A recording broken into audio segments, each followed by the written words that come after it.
it was at that point that I left all the drama of the hospital. I left all the pain that I was in and, the cold starkness of it all. And I was suddenly transported, if you like, into a beautiful, calm space. And it was quite darkened. It was like I thought it was a darkened room that I was suddenly in. And I figured, okay, I didn't survive it. I'm dead. This is it. I didn't make it. Interestingly enough, I didn't fight it. I didn't feel any sense of fear.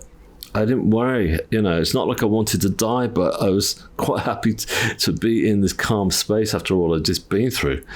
And I tried to get my bearings, and I kind of looked around me, and I suddenly saw these lovely orb colours that were slowly pulsating all around me that made me feel very calm.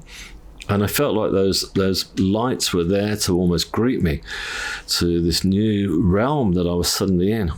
And I tried to get my bearings. I suddenly realised I was no longer laid on the hospital trolley that I'd been on for so long, that suddenly now I was on a huge rock. It was like a slate rock, which normally you would be very uncomfortable, but in this particular moment, it was very comfortable.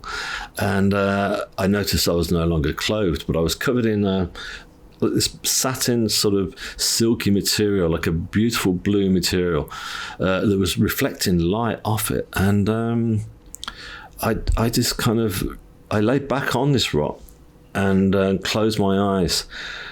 And as I did close my eyes, I could suddenly through my eyelids, there was light appearing, and so I opened my eyes, and as I looked up, there were 3 symmetrical grids of white light that were slowly closing in towards me, like I'd never seen before. And I couldn't take my gaze away from this light. It was a very, very bright, pure white light. And normally, say, in this realm, it would be too bright. You wouldn't be able to look at it in the human eye. It'd be like looking at the sun. But here, it was fine. In fact, I couldn't take my gaze away from this light because I realized that the light was more than just light. There was a healing force coming from it. And I felt like this healing energy coming from the lights as they closed in towards me was healing the trauma that my body had just been put through, this horrible, horrific trauma, and the mental trauma as well, of course. So I just closed my eyes and bathed in this kind of beautiful light, and I figured to myself, this is great. Wherever I am, this is really, really great. And I trusted it. And where I was. And so I lay there and continued to bathe in this beautiful energy that I did feel was actually healing, me really quite comfortably. And as it got closer and closer, the vibration of love started to become so intense that I started to laugh with absolute joy. And it was at that point, as I laid my head back, I threw my head back, I remember, laughing, that I was suddenly crashing down back into my body in the hospital. I was back, and all the pain started to rush through, and all the beautiful lights that I was looking at before were now replaced by fluorescent strip that was like screaming into my eyes, and the noise I remember in that hospital was like, it was like somebody had put like a transistor radio next to my ears. It was like, whoa, no, it was so, yeah. And you're just back at this point. Now you're back. I'm back in the hospital. Yeah, I'd come back. Yeah. Well, first off, I know you just described a full movie right there, and I know earlier in the story that you mentioned your mom was telling you that it wasn't your fault, but I'm sorry to say I think you shouldn't have worn such a nice jacket, first of all, especially with the being coming your way wearing a black t-shirt. Maybe this wouldn't have happened, right? Wouldn't have got dragged under. but outside of that, I know I've had plenty of dreams in my life, nothing of the sort with the detail you just expressed. Outside of what you just said, if you didn't already, what about this experience made it certain to you that this wasn't just a dream?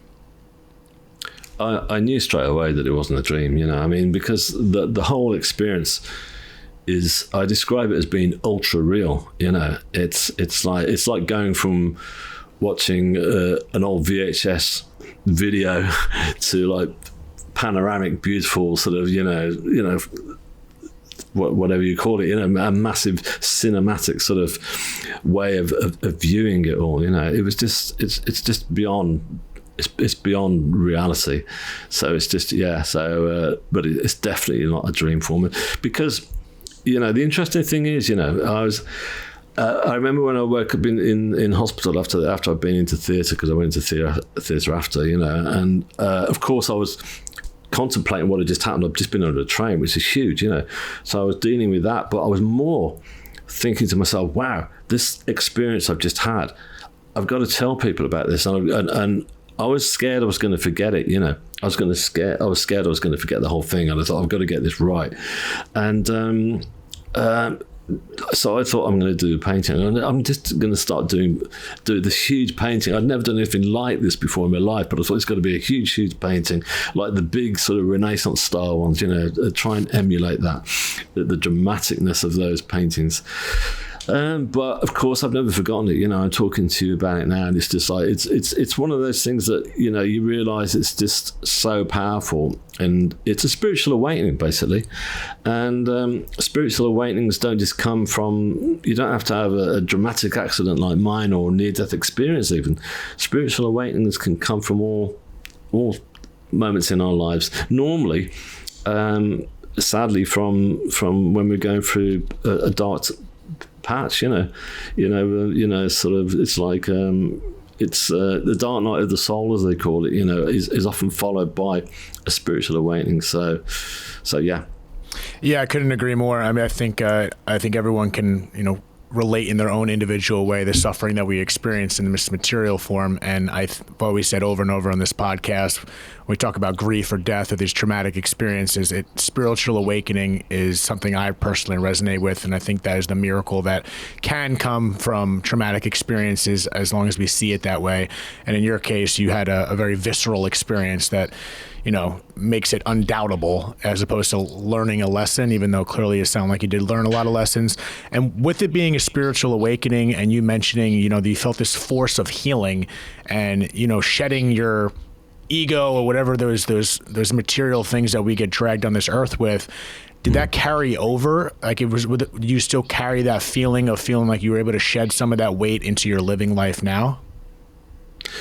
Oh yeah, totally. I mean, it's completely changed my whole life. I mean, I realised that the way I was leading life before. I mean, you know, I'm dyslexic, and I'd never got diagnosed with that when I was at school. So I was always treated like I was lazy and, you know, and uncooperative and didn't want to learn, which is completely untrue. I wanted to learn, you know.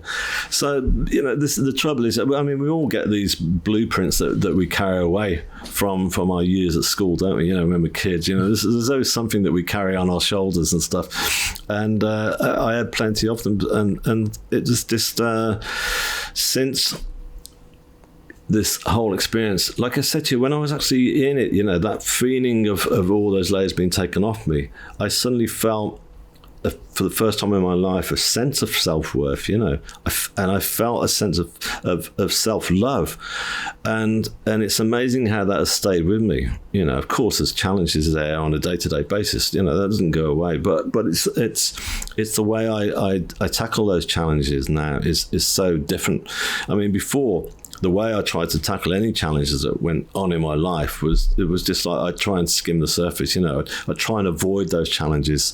You know, if things were going tough for me, you know, I'd go to the nearest bar and have a drink, and then I'd have one or two too many of those drinks, you know, and that wasn't good, and that was just kind of like pouring more onto the wound, as it were. Whereas now, it's hard to explain. You know, the difference is really quite profound. You know, and my life is more. It's more creative. Like I said to you, from the moment I did that very first painting, I was so fixated on doing that painting. I remember my sister coming into the hospital to visit the first night, and she said, "Can I get you anything?" And I said, "Yeah, can you get me a small sketch pad and a pencil?" And she went, "Okay," you know, and stuff. So, you know, she didn't know what was going on there. But once I started doing that first painting, once I was well enough to do it, I was amazed how it was coming together.